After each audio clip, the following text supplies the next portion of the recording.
The Child of Shadows years passed, but the Okiki family never truly healed. Every night, Mama Ifeoma could hear a faint giggle carried on the wind, a sound that chilled her blood. When she closed her eyes, she saw Amaka and Chiamaka, their eyes glowing, watching from the darkness. Then came Ngozi, the third child after Chiamaka, born on a moonless night. The scar above her left eyebrow was faint but unmistakable. The villagers whispered again, "Ogbanje." From the first day, Ngozi was different. Her cries sounded like someone shouting across a river, echoing unnaturally.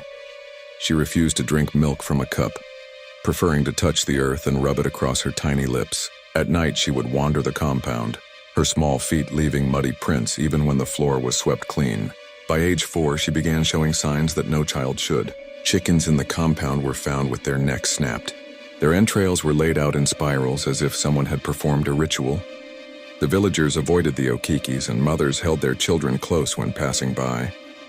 One night, Ngozi vanished. Her little cousin Emeka went missing as well. Search parties scoured the surrounding forest. By dawn, Emeka's body was found under the sacred Iroko tree. His stomach had been torn open, intestines coiled like a serpent around the tree roots, his eyes missing. Ngozi sat nearby, humming softly, her dress drenched in blood. "Idemili wanted a gift," she said calmly when questioned, as if she were explaining the weather. The Okikis realized they had no choice. They summoned a dibia, a priest feared across villages for his mastery over spirits. He arrived with chalk markings, a staff carved from snakewood, and cowrie shells tied to his waist. "This is no ordinary child," the dibia declared. "Her spirit is tied to the river goddess Idemili. She will not rest until her Uwa is found and destroyed." That night, the ritual began. Ngozi was bound in red cloth at the center of the compound.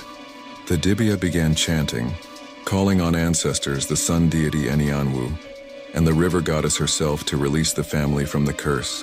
Ngozi thrashed violently. Her voice deepened, splitting into multiple tones, male and female at once. She vomited feathers, black worms, and what smelled like decayed fish. The earth beneath her pulsed with life, shaking violently as if it were alive. Finally, she screamed, "My treasure is beneath the mango tree." The men dug feverishly. Their hands struck a smooth stone, wet and pulsing as though it had a heartbeat. The dibia raised it above his head and smashed it against the shrine stone. A scream erupted, human, inhuman, eternal, and Ngozi collapsed, limp, her scar fading. The family dared to hope. For a moment, the wind stopped.